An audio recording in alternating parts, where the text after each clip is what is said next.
Nous sommes aujourd'hui dans le module La posture professionnelle, écoute, bienveillance et empathie. Nous allons prendre quelques instants afin d'aborder les définitions.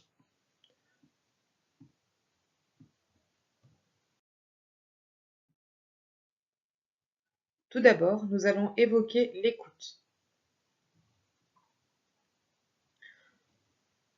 Alors, selon Goethe, j'ai voulu commencer par cette citation: parler est un besoin, écouter est un art.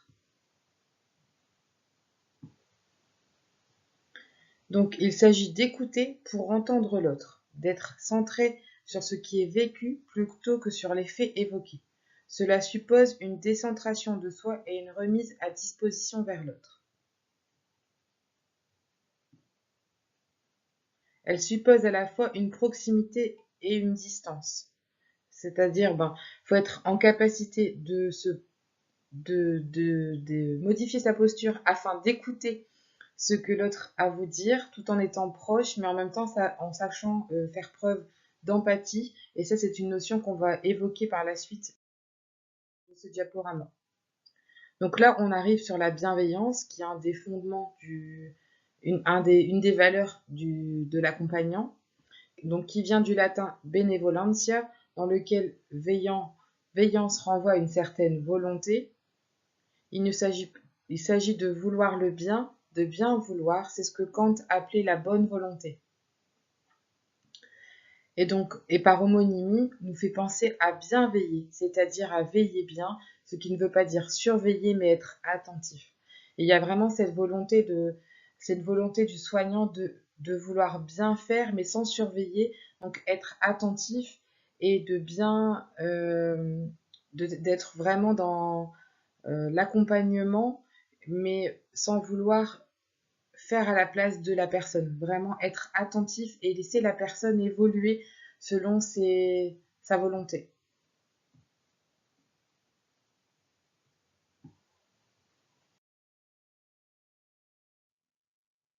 Et donc le troisième terme qui est l'empathie, qui fait partie d'un des piliers, enfin qui fait encore partie d'un pilier, d'une valeur soignante d'un accompagnant.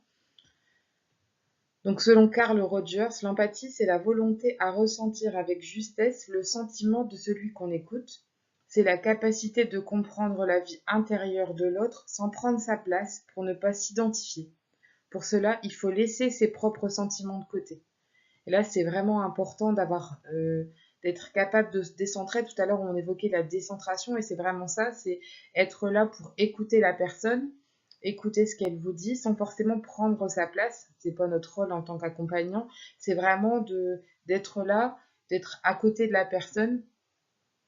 Cela implique une écoute et une bienveillance sans jugement.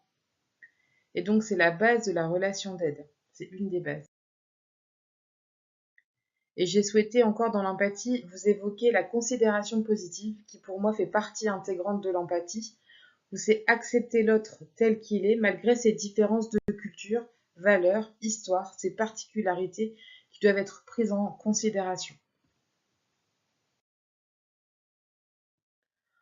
En conclusion de ce diaporama, on va rebalayer les différentes notions abordées qui sont pour moi essentielles dans le rôle d'un accompagnant, qui sont tout d'abord écouter, donc on est bien d'accord que c'est être centré sur l'autre plutôt que sur les faits évoqués, donc il faut bien une décentration et une mise à disposition de l'autre.